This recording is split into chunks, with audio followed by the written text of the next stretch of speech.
Quand et pourquoi avoir recours à la psychogénéalogie? Très bonne question.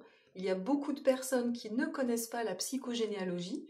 Pourtant, ça existe depuis environ une cinquantaine d'années. Alors c'est sûr qu'à l'échelle mondiale et humaine, 50 ans, c'est très peu.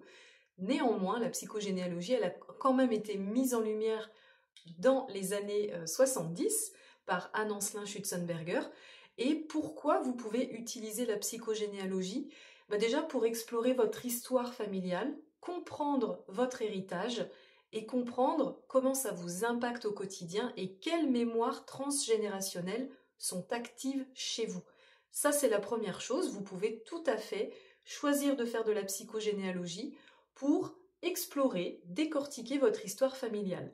Et puis, vous pouvez également y avoir recours lorsque vous êtes face à une impasse, que vous vous dites « je n'ai pas d'explication sur ma situation, je ne comprends pas pourquoi je suis comme ça, je ne comprends pas pourquoi j'ai des schémas qui se répètent, et je ne comprends pas pourquoi je porte des choses, je sens que je porte des choses en moi qui ne m'appartiennent pas ». En fait, concrètement, quand on ne sait pas expliquer ce qu'on a, souvent, il faut aller creuser dans les mémoires transgénérationnelles. Parce qu'on sent qu'on a un mal-être, qu'on a un malaise, mais on n'arrive pas à le nommer. Donc, ça veut bien dire qu'on porte en soi des mémoires, des blessures qui ne nous appartiennent pas. Je vous donne un exemple.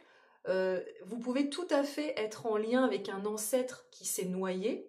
Vous-même, vous n'avez pas eu de traumatisme ou d'accident en lien avec la noyade ou avec l'eau, mais pour autant être phobique de l'eau. Vous êtes phobique de l'eau, vous ne savez pas l'expliquer parce que vous n'avez pas eu d'accident, mais comme vous êtes en lien avec cet ancêtre qui s'est noyé, vous allez porter en vous la mémoire de cette noyade. Et ça s'explique grâce à l'épigénétique. Donc la psychogénéalogie va vraiment vous permettre de creuser dans votre histoire familiale, et surtout de comprendre, c'est intéressant parce que vous allez comprendre en fait ce qui ne vous appartient pas et vous allez pouvoir vous libérer de ces fardeaux, de ces mémoires qui sont actives chez vous et qui vous empêchent de mener à bien votre vie de façon libre.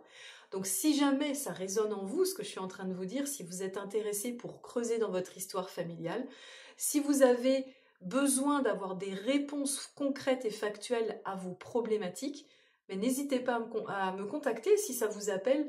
Vous pouvez me joindre par mail mdkc39@gmail.com.